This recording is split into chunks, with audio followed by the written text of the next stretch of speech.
presentation. For those of you who don't know me, I work in philosophy departments.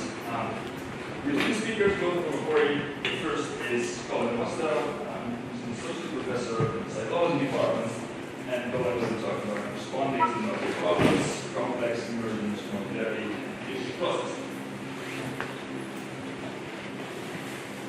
Thank you. I assume that's working all right from a knowledge level.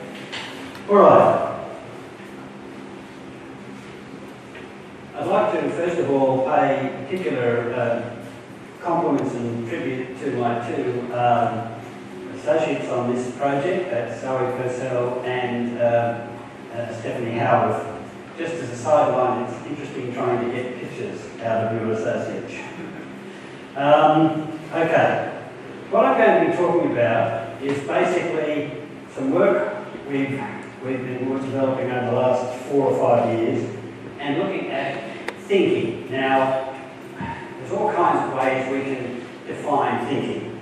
So from my point of view, it includes anything that involves information transformation. Now, I hope you'll bear with me on that one.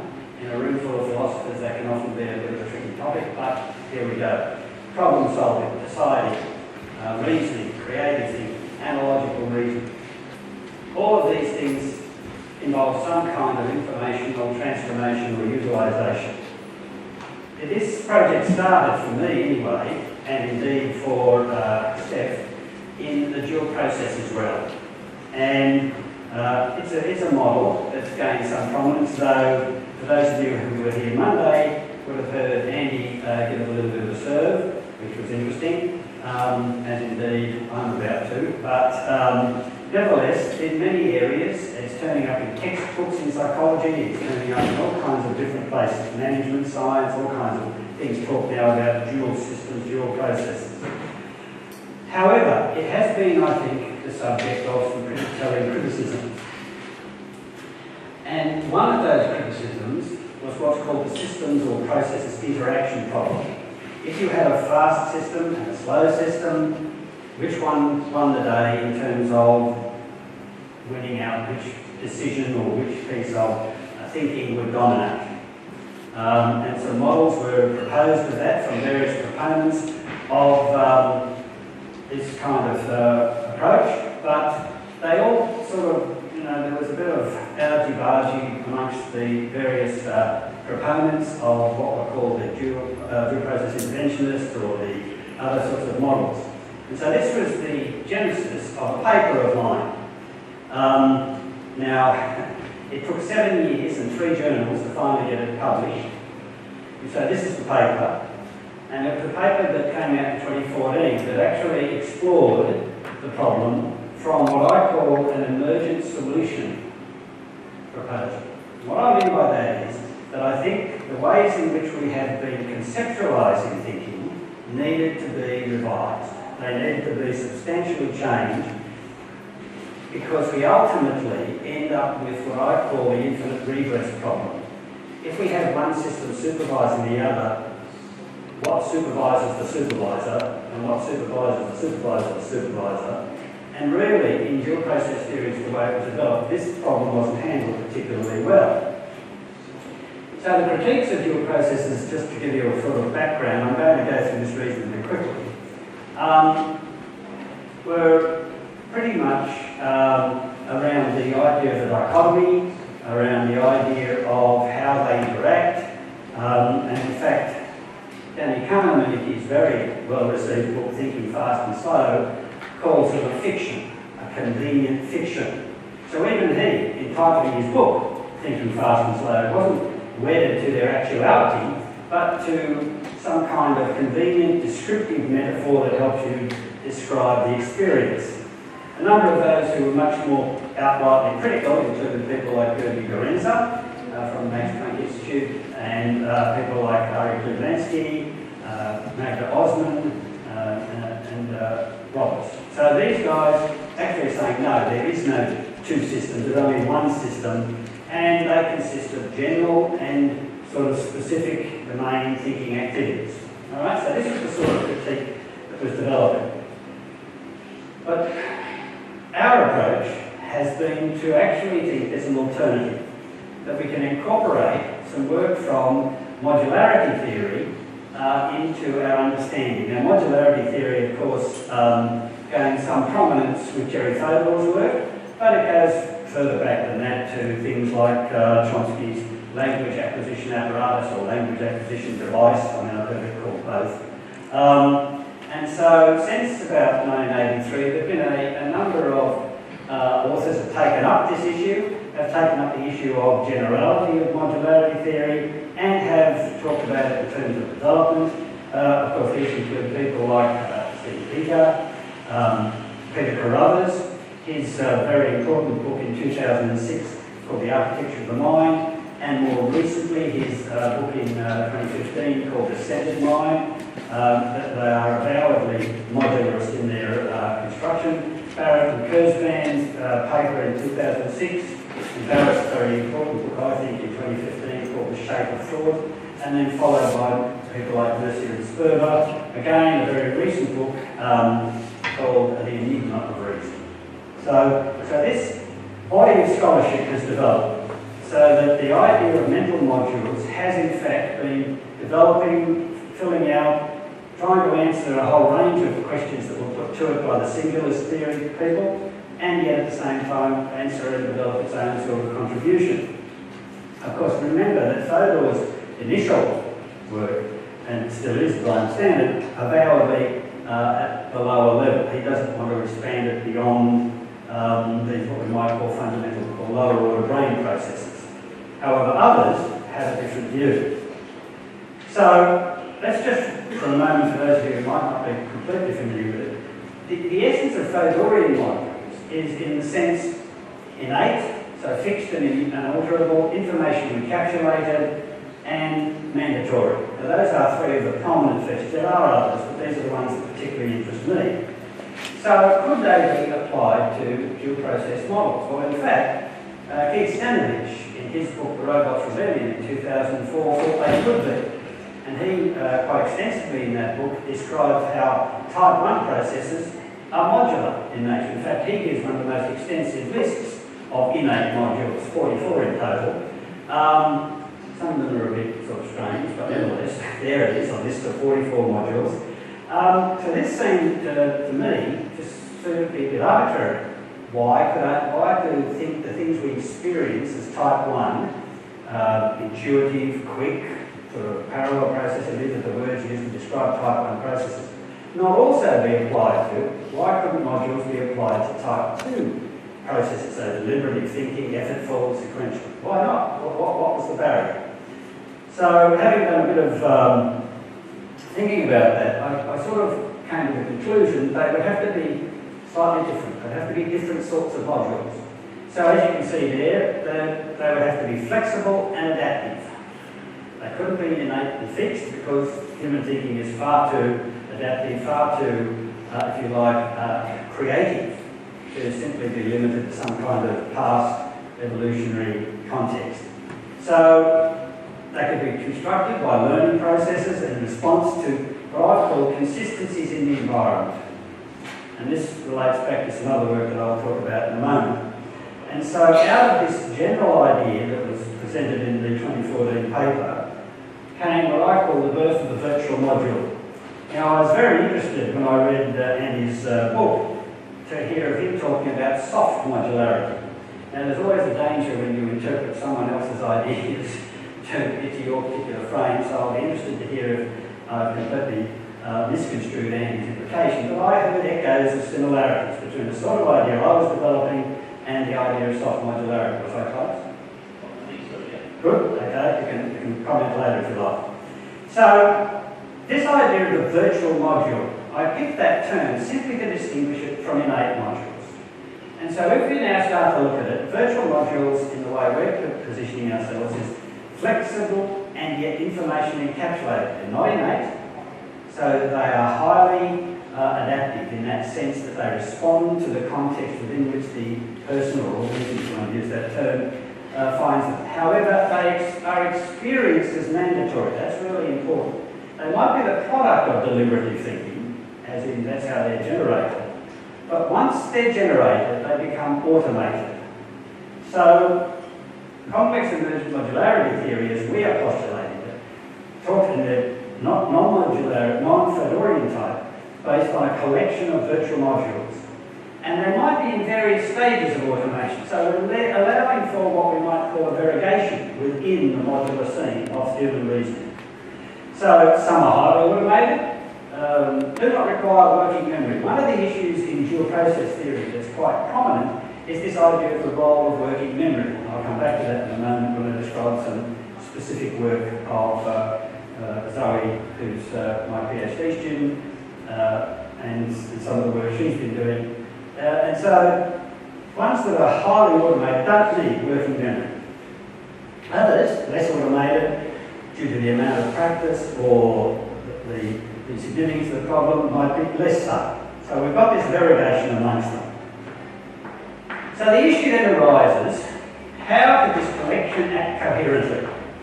I remember one day feeling like someone who was attending sort of Alcoholics Anonymous meeting when Zoe confronted me and said, "But aren't you really a massive modularist?" And I sort of felt like saying, well, there's something in me that doesn't like that idea, but I'm afraid I'm Colin Wastell and I'm a massive modularist. I just have to admit it. But when you've got this collection of modules, how do they act coherently? This is then the follow-up problem. So if we've got these ideas that are, or these processes, why isn't it that you feel like you're a completely fragmented human being? That's not the majority of normal, expectable human functioning. We have a sense of our own internal coherency, where we might have inner voices, or I think on one side, or I think on the other side. But overall, people don't seem to think that they're full of a buzzing heap of alternative, separate modules. So this is where the idea of emergence provided for me and us in general a way forward. So what we see as emergence is really doing is allowing us to conceptualise the mind as kind of an ever-expecting brain. So that we've got these modules, and there's many of them, and yet, depending on conditions and circumstances, they start to constrain the environment that you operate in by selectively paying attention to information inputs. So, let me explain a bit more about emergence. This, I hope, is familiar to most of you, but it's really about how complex behaviour arises from separate elements through local rules. A very good example of this is the one called Boids, B-O-I-D-S, by Reynolds. You can find it on the internet quite easily. The demonstration, or any other demonstration of flocking or schooling behaviour. There is no central coordinating bird or fish or ant or anything else. Coherent macro behaviour, adaptive macro behaviour, is the result of the individual elements operating on a particular set of rules or principles. So this sort of example, the Boyd's example, is one that's often talked about, and it's the classic one is they're called Boyd's because they're represented in a computer program. It's not actual birds. Avoiding a predator. And there are several rules, 4 in total, that they talk about prominently, and it's from these rules that complex behaviour emerges. Now, it occurred to me that the mind could work in a similar way. So, what was needed was a change of research orientation. So that instead of looking at type 1 or type 2 or, single system or whatever, what about if we started to look at thinking processes and how they interact with one another, and what conditions do facilitate or can give rise to effective use and non-effective use of various modules. And so this is the idea of CEM. Now, let me just refresh. There are some important questions for CEM. What's the switch to turn on the modules? The input is the trigger. If the input fits, the module will operate. Where's the complex emergence? We can have a coherent experience without an overarching management system. So, one of the areas to look at this is in the case of expertise. We've got virtual modules initially being developed effortfully, consciously, but over practice time become automated. All right. So now, I'd like to move on to some work by Zoe. This is study one of her PhD, and I'd like to acknowledge the contribution of Naomi Scott, another member of our staff. So, what Zoe was looking at was the role of working memory and expertise. So, we postulated that experts won't need working memory, intermediates will need working memory, novices in a particular domain won't make a difference. Alright? Because experts, the modular processes are so automated, you interfere with working memory, that doesn't do anything. Intermediates who are still in that developing stage of expertise development, it will start to interfere. Now, the task we used is a fairly famous, well, it's a well-known one in the dual processes literature. It's called the cognitive reflections test. Could I just have an indication of how many people here are familiar with the cognitive reflections test? Is it widely known? Oh, excellent, excellent. The reason I say excellent is I'm about to test you. So, we have 3 maths items. Here's the first one. Think of your intuitive answer. Bat and the ball cost $1.10 in total. The bat costs $1 more than the ball. How much does the ball cost? Now, if you're like very intelligent samples, you'll say 10 cents to yourself. What's the actual answer? Zoe? Yeah, 5 cents. It's a classic case of sort of rushing to an answer because you've got $1 and a 10 and away you go. This kind of task, and there are 2 more in this particular very short little test, are very commonly used to indicate that if you get the correct response, then you've used type 2 thinking. If you get the incorrect response, you've used type 1 thinking. You've used intuitive processes that just seem to rush over the question of more than. Think about the question, it's $1 more than. There's a very key phrase in there which people just seem to avoid. So, what was done in this study, I hope that's not too loud for everyone, is that we had levels of expertise. Now, this was really a very good study because Zoe managed to, with some cajoling and help, recruit a sample of very, very experienced qualified mathematicians from the Macquarie University Maths Department who had PhDs, were postgraduates, or were lecturing staff. There was another group of intermediates, as you can see there, maths and engineering students. The maths students were actually actuarial students who are very good at mathematics. They often get in the HSC 100% in 4-unit maths. These are very good students. And then the poor old psych undergraduates that we always test for everything. Then we had an interesting working memory load task, right? Condition load, no load. Now, here's the procedure. For one group, read the bat and the ball problem, memorise the grid, answer the problem, recall the grid. Okay?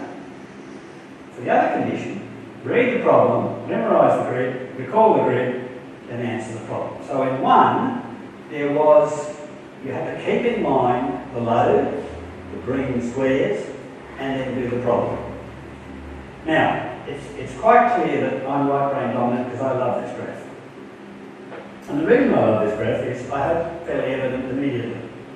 But quite clearly, as we predicted, experts were not affected by working memory load. Novices also were pretty much, the very typical pattern, by the way, is down here. Students at very elite universities in the United States, in particular, Harvard, Yale, Princeton, score in this sort of area. So this is not just an artefact of slow-thinking Australians. Okay? We get to the intermediates. They do pretty well with no load. Put a load on them and things fall dramatically. Experts, didn't matter. Notice it wasn't perfect scoring, by the way, they were still getting some wrong. I won't make comment on the mathematics department at Macquarie University. Just to be thorough, we also, particularly Zoe, I watched and took credit, looked at the performance on the memory load. Pretty high, that's around the 80% mark. But interestingly, under the no load condition, the experts did better than under the load condition. Now, we've been debating what exactly that meant, and we'll probably need to continue to debate exactly what that meant. But the basic finding was as predicted by CEM. So, non-working memory dependence, expertise matters. This is in line with CEM. Now, interestingly, we sort of were looking at this from another theoretical point of view, global workspace theory, in that when you're implementing less well-learned procedures, you do need global workspace. You need somewhere to store intermediate steps. And if that gets interfered with, the proverbial train goes off the rails. So, now, when I knew I was coming to give a presentation in amongst people of philosophical bent, I had to really be careful with the word consciousness, because I know it raises some very thorny issues. So I'm now dealing with the not hard part when I talk about consciousness, so more like awareness. So for us, when a mental representation comes into conscious awareness, it's broadcast to other areas of the mind and to other modules. That's our assertion. And this broadcasting is received as input and therefore activation of other modules.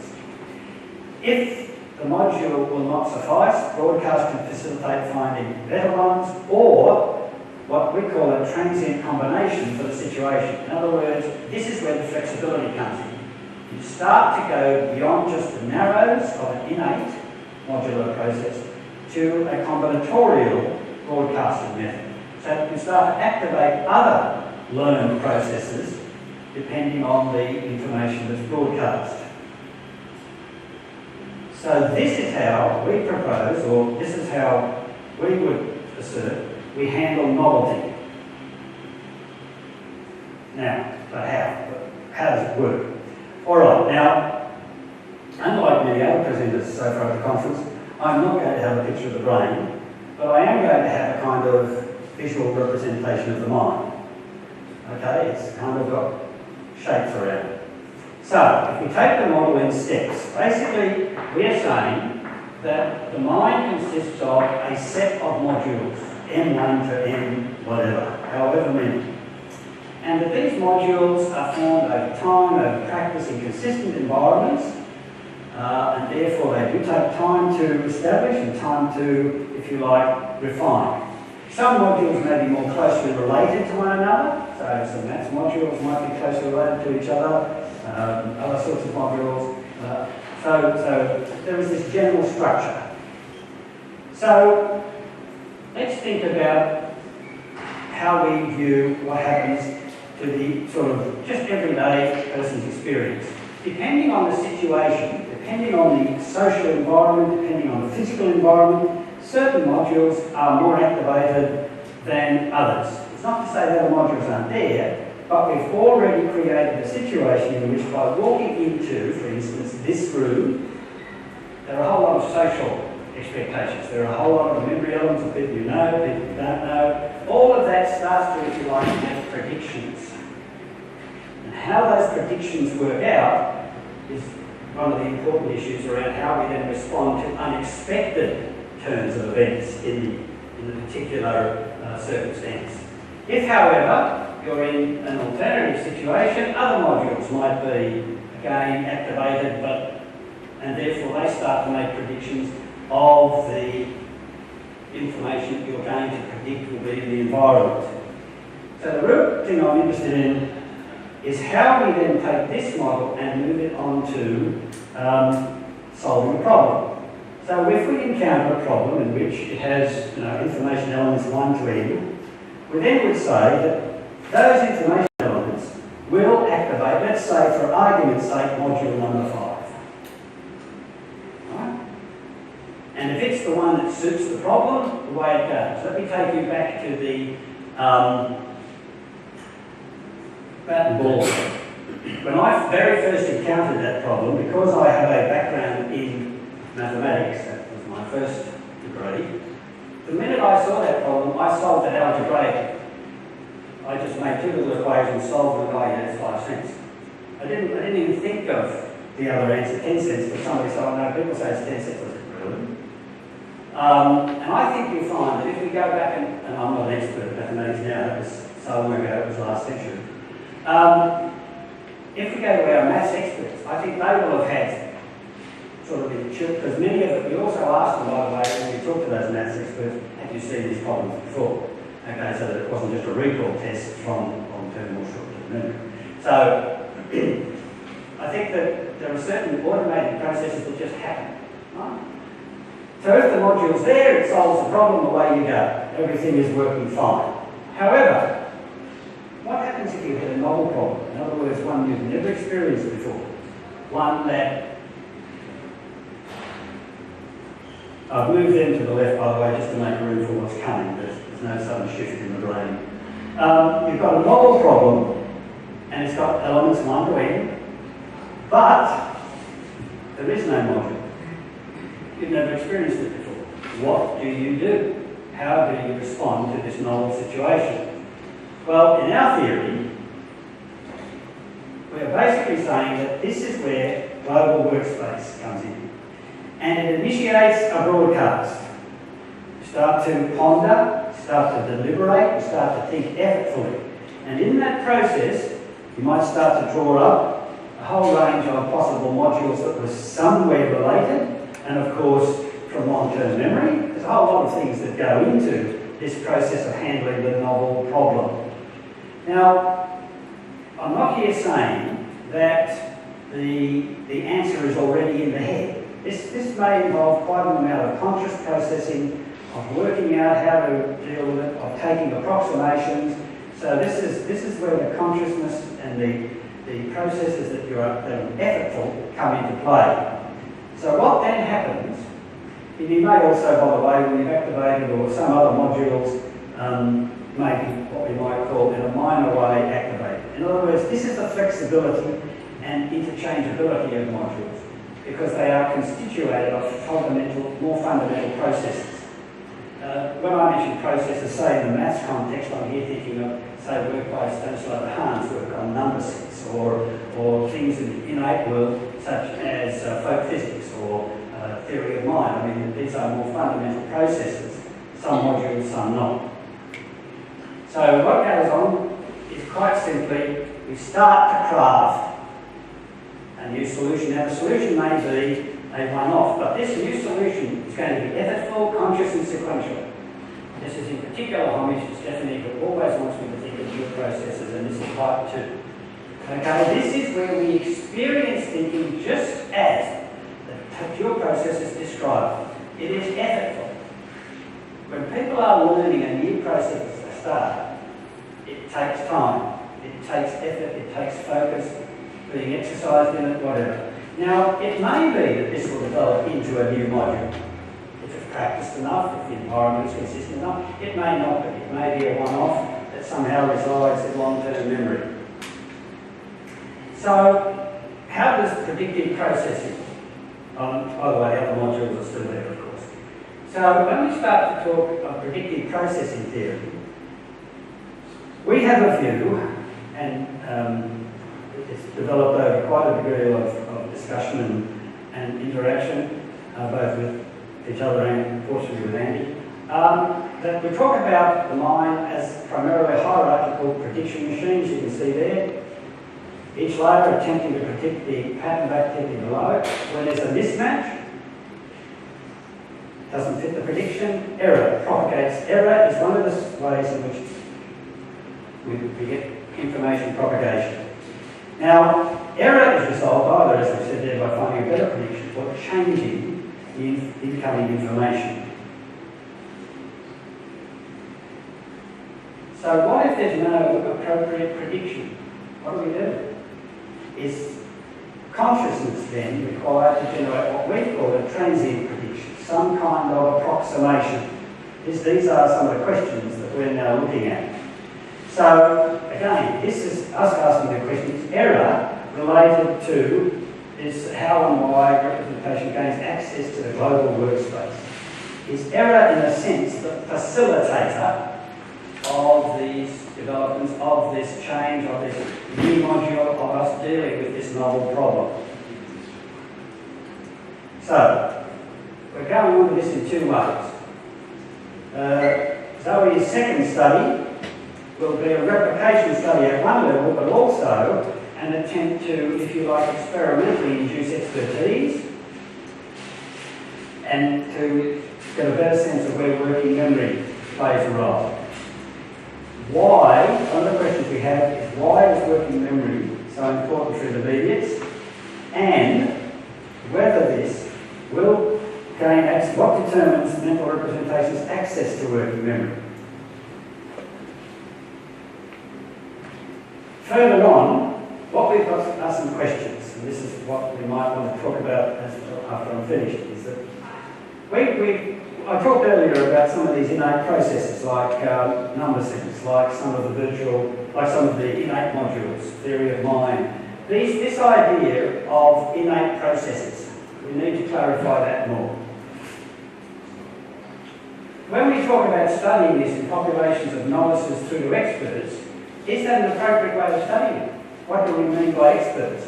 This is a question that's been raised in a number of our discussions. We're really trying to find a way to experimentally create virtual modules. This is fundamental to the theory. If we can demonstrate that you can actually create a totally new virtual module, then that's pretty important in terms of the theory's viability. Of course, one of the other questions is, how do we further explore the role of consciousness? How long do things have to be conscious? What kind of things do we have to be conscious of?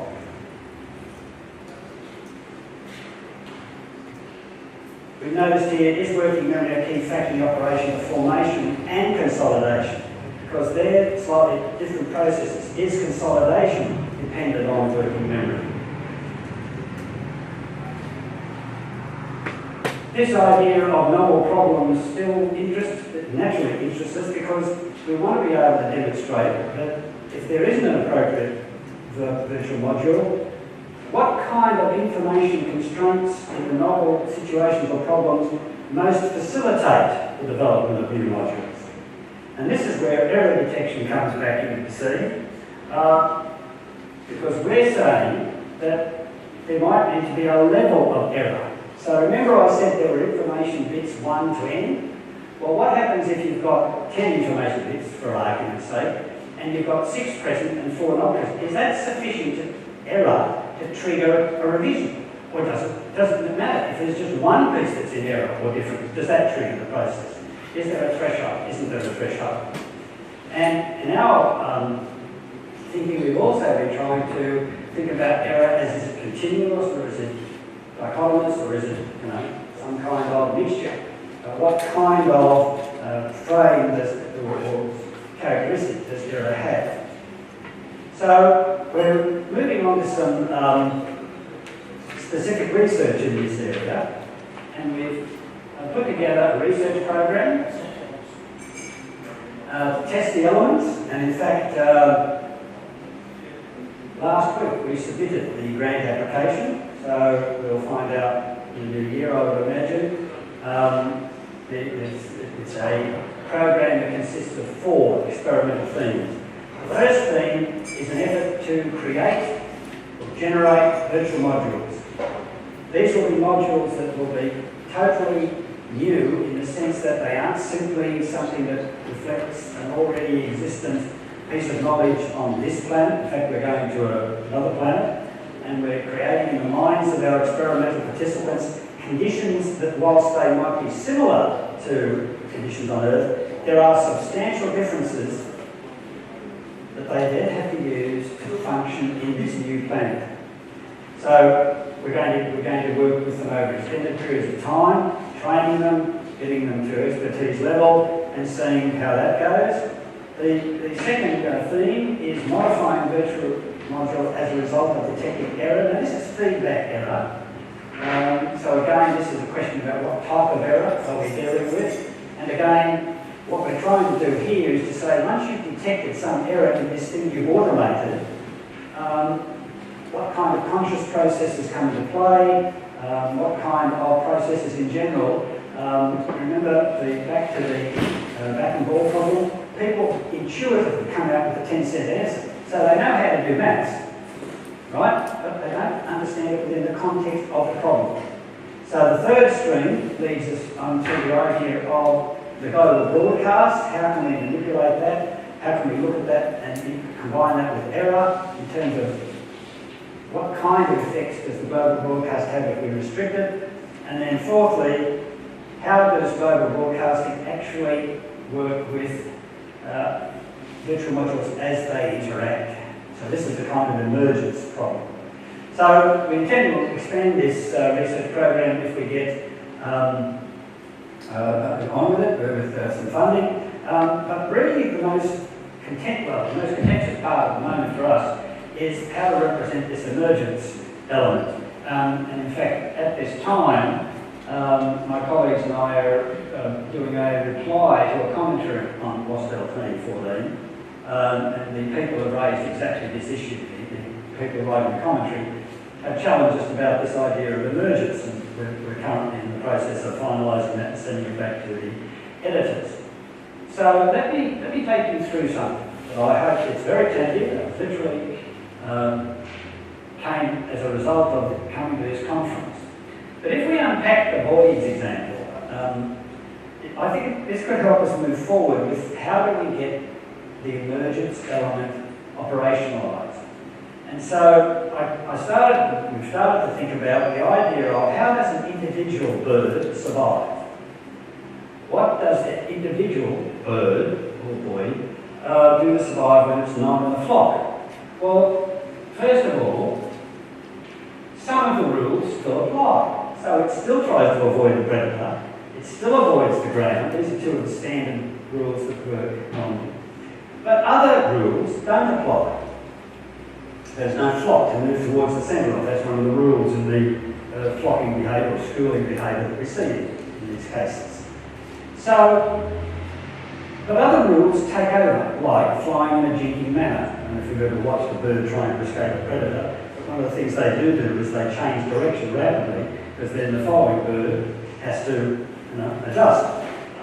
So if we start to think this through, maybe the rules that we've talked about in terms of emergence are actually a product, in the case of the Boyd example, of a combination of the task, the capabilities, and the environment. So how does this work for modules? Well, the environment provides information inputs and, in some sense, constraints, but the task provides the focus that constrains the particular module operation that will be enacted. So for our proposal is the complexity emerges in the interplay of task, environment, and existing modular capabilities. Now, where? This whole idea of where becomes a very important issue. And so we go on to propose the global workspace. It's the site of a coherent emergent thinking process. And it does this, it's an effective intersection of task demands and available information, and I include in there long-term memory. And it's a cooperative action amongst activated modules, both innate and virtual. Now, this is, in order to give its true heritage, this is an idea that Peter Carruthers, in his book, The Centred Mind, expressed. Now, Peter Carruthers, when he wrote The Architecture of the Mind, is avowedly multi-modularist. And in fact, very strongly so. So when he wrote this book, which I found to be very worthwhile, The Centred Mind, he says the main function of working memory appears to lie in its capacity to globally broadcast representations to many different regions of the brain, thereby providing a central workspace that can coordinate the activities of different components. Now, this idea of the central role of working memory, of consciousness and global broadcasting, is what we hope to develop through our experiments. And as I mentioned all those references before, this is also much to do with the theme of the publications that have been coming out around modularity, around consciousness, around working memory, and how we might deal with novelty. So, thank you.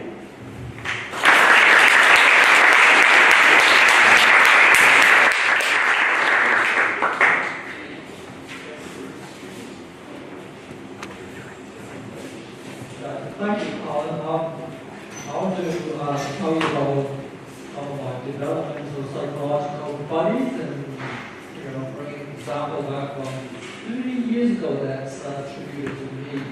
So while this audience and my colleagues know me for ant navigation work, most of the rest of the psychological scientists know me as the name attached to geometric module, changed in 1986. So geometric module means a preference for using the shape of environments to reorient. This has raised about 30 years worth of arguments about it. So I want to bring onto the developmental story. I was kind of waiting for you. So one story comes from Elizabeth's film. Geometric module is basically innate. It's part of core knowledge. Kids come into the world, they're so maths, right? So that's why they tune to it. Well, at least bits of geometry. Apparently, it's accumulated a couple of epicycles in the 20 years or so since it's been proposed. But there's another developmental story from a constructivist spirit, which I associate with Laura Newcomb, engineering from Hudson Hardware. Right? They're saying that you develop, module-like knowledge about the world because there are constants in the world. Geometry is not the same everywhere. Euclidean geometry reigns just as gravity, Newtonian gravity reigns. So, from your view, I would suspect you'd be closer to my friends Nora Janelle than to Elizabeth Spelke. Would you comment on that? Sure. Part of the proposal we've just put in for funding, we quoted Colin and Klein paper where they talk about expertise being developed in predictable environments, and whether that be information environments or task environments or whatever, so that the sort of thing you're talking about there is very true from my perspective, that when there are consistencies in the environment, however we might constrain or define that, those things start to, if you like, produce in the brain abilities that are what we might call, and in fact Clark Barrett talks about as being safe inductive things. That most of the time this is going to work well, so it just becomes automated. You don't have to think about it in that sense. You don't have to do effortful processing. And so that's quite a, that's close. I mean, that sort of thing you talked about there is very resonant with my thinking. Yeah, also what means it's going to be widespread. Because these conditions are found, every child growing up is going to be well-known and universal. Yeah. So it doesn't make sense. No. Yeah.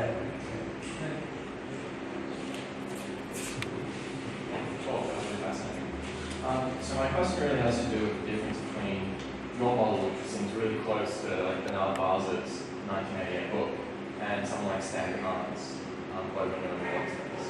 So in Barz's 1988 book, he talks about, he has novelty, like a quasi-information theory sense, as a reduction of uncertainty defined within a set of stable unconscious modules. Whereas Dehaene has, he calls, and this process is called ignition, so going from unconscious to conscious. Whereas Dehaene talks about this in terms of evidential accumulation. I was wondering if you could really comment on the difference between those two.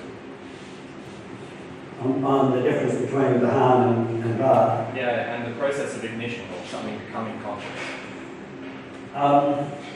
Well, I think the short answer is no. But the longer answer is probably that both of those authors have been very substantial, made substantial contributions to our thinking, particularly Barr's idea of consciousness, but also Dehaene's in other areas. Exactly down to that level of detail, we're kind of baby steps at the moment. I think there's certainly some issues about initiation and about the role or the difference between those two models. But at the moment, we haven't done a lot of analysis of that. So I can't give you a sort of definitive answer, other than to say that certainly both of them have been prominent in our thinking.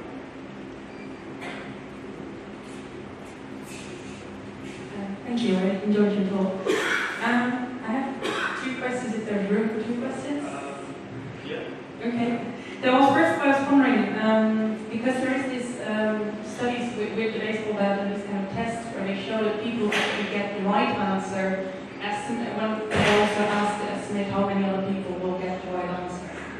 And then you see that people who actually get the right answer will understand that the process of why they got to the right answer is more complex than the intuitive answer, and so they estimate that less people actually get to the right answer. How would, first of all, did you do something like that with mathematicians? Because if it really has become automatic, then maybe they don't really realize anymore that it's so complex. So I was wondering whether you could say something about that and how that fits into the theory that you're doing. Well, firstly, I think it's a fascinating sort of suggestion for an experiment. We didn't do it. It was all very individualistically completed.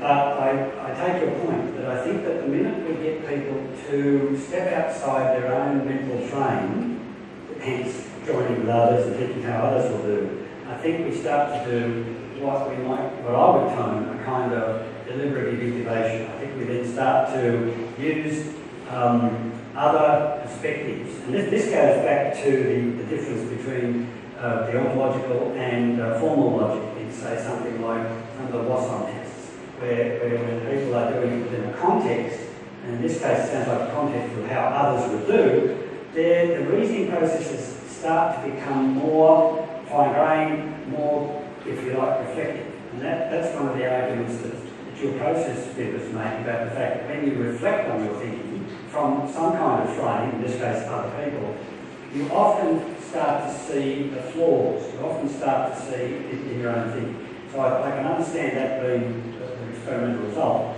but no, we haven't done something like that, and it would certainly be interesting to try.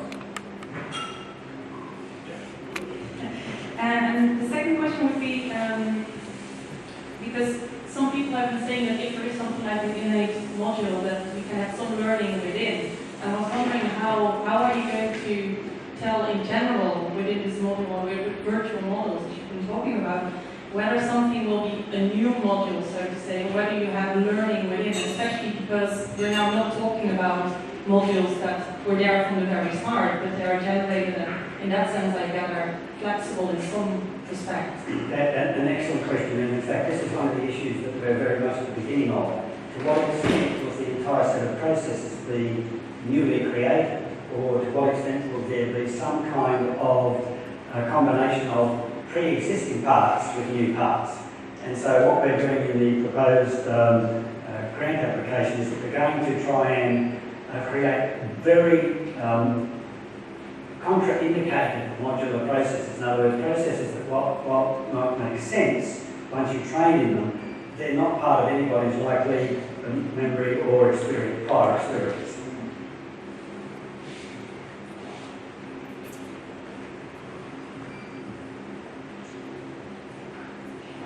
Thanks, it was great to see all of those ideas work through. I have a question, many questions, but one about theory of mind. Because a while ago, I wrote a paper on theory of mind by neuroscientist Barrett, and we described it as a virtual model for reasons which are very similar to yours. We thought there was some low-level innate inputs, but in the context of development and so on, and general learning came to become very expert in understanding other people's intentions and so on, so it became automated. So I was a bit, I was nodding along, you know, as you were talking, and I was a bit shocked to see you describe it as an innate module. At the end of that, I mean, I would have thought there are some strongly innate inputs into the developmental process, you know, like joint attention and gaze monitoring and so on like that. But as it, you know, but then you have to deploy these top-down mechanisms that you talk about, like global workspace, like executive function, working memory, and as they develop, as the kid gets older, it all kind of comes together so it becomes good at understanding other people's intentions. So I would have thought it would be risk to your middle for your emergent modularity, your emergent modularity story, and it would be more of a virtual module. Mea culpa for not having read your paper. I'd like to read your paper, but I think when I talk about it as an innate module, that's the way it's often discussed in the literature that has gone before us. And so I would very very happily endorse a lot of what you just said, that there are elements of it that are kind of there from the beginning, but there are other bits that are clearly learned, and might I compliment you on your choice of term? Yeah, one more. One thing we were thinking about when we were working on this was differences between different kinds of candidate modules, like language, theory of mind, expertise, like you mentioned, on design expertise. Do you what about comparing the ways they're acquired and acted out? Yes, I mean that's... Many things get banded together in the title point, but clearly English for me is not the same as English second language for someone. That's kind of required.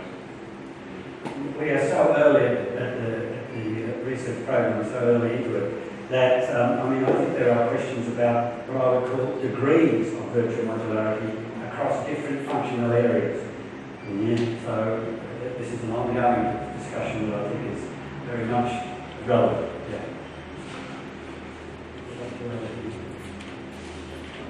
Thanks, Colin. I think Andy was very good. Thanks. Oh, thank you. I think as an anthropologist, I always sort of very small for many modules because it should be cross-cultural testing of the supposed main module. Theory of mind is an obvious one. One that I sort of used as one of the right is this equilibrium system. You look at that, which the equilibrium system is actually highly variable. It's been really trained all kinds of ways. And I was really wondering about what do you have when people can do the same task in some different ways? So, for example, usually the math problem for virtual modules like this, algebraic. I do it because I was trained to standardized testing in the United States on the basis of trick question detection. What if you have theory of mind for a person who's social versus theory of mind for a psychopath? They both have an excellent theory of mind perception, but using quite different mechanisms. And so one of the problems with modularity is it also finesses, it looks at the outcome and says we have outcome making. Outcome making may actually be quite a different process. Exactly right. I think one of the points that I want to make from our perspective, Greg, is that this issue is, if you inputs and outputs, the module itself may be quite differently constructed, but that person has accumulated it within their environment, and that includes their personality and other factors, or cultural and so on. So that the input and output doesn't define the processes that are incorporated in the module, but therefore there could be different virtual modules that take and get the same endpoint at the start, but have different components. It's slightly different tasks. One person's module is something go offline. It might not work. Configuration at assembly time. Exactly. And there's probably phases right into the discussion. But I guess the question raises me is how separate the module will be. Because it seems like if you take a sort of PE perspective, then you get things that look very modular. Sometimes you get the dictionary quickly using strategies that are well ingrained in the system. And other times if that's not happening, you generate the dictionary and it's precise, and then it looks like it's being verbally broadcast or have widespread effect. But there's nothing there that really looks like an organisation of anything really much worth calling module. I mean, they're so soft that they just sometimes the same stuff in there just going to be able to do the same kind of thing. But all points in between are kind of favourite. I wonder, is that what emergent modules? I think, and this, you made a point on Monday that resonated with us, and that was falsifiability and its theories so broad it can't be really falsified. And I wouldn't want to do that to virtual modularity, but I think that one of the things that has struck me about what we talk about as information, and information as a general, sort of generic concept, is that we're often confronted by the fact that the instance of two facts occurring together can have a resolution thing. And so there's no intermediate process. And so I think in a sense when you talk about how soft the module version, it's often about to what extent does the co-occurrence or does the enactment of this co-occurrence produce a resolution. So as you're saying, if the error creeps together, solved, no more problem. But in other cases where it doesn't do that, some intervening process needs to occur. That's kind of where I think the concept of virtual modules is more applicable. Well, I think that what they do is they bring about information transformation processes that help us if you like, come to an inference, to help us make inferences given the problem context.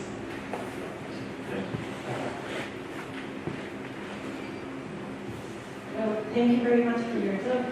I wonder if you could say a little bit more about the role of consciousness and the impact in the learning process that you, because I don't know if I got your picture right, but the idea is that consciousness and effort plays a role when there is no innate module, when there is this, for creating the virtual module. And I wonder if, well, I think it's connected also to the idea of what determines whether a module is innate or virtual. I wonder if that's something that you, that for every virtual module, you need some conscious or effort. You touched the nerve because, in fact, walking over here, I went to the library for a bit, I kept thinking there's a bit of a problem here with whether it's conscious, whether it's not conscious. What do we mean by implicit versus explicit? Is some of the global broadcasting implicit and non-conscious? And at the moment, I'll say my general thought because I haven't shared this with my colleagues, is that there's probably both sorts going on. I think we've got enough evidence from people, particularly in Europe, people doing unconscious or non-conscious processing in decision-making research to show us that things do happen non-consciously. How that relates to working memory, because in fact Carruthers makes the point in his book that if it's in working memory, it has to be conscious. And that was one of the bits where, I know Peter a little bit, and I felt like writing an email saying, you really mean that? Because it seemed to me to be restrictive of a whole lot of other research that's going on, but I haven't done that yet. So I'm a little bit aware that this is a very, fluid issue. I think we're still trying to do with whether something has to be conscious, to be globally broadcast, it has to be conscious in order to bring about modification of modules or generation of a new module. At the moment, though, we've chosen to look at consciousness as the defining context rather than trying to do too much of it. So, us poor reductionists. It's time for one final question. If not, then please go ahead and thank you.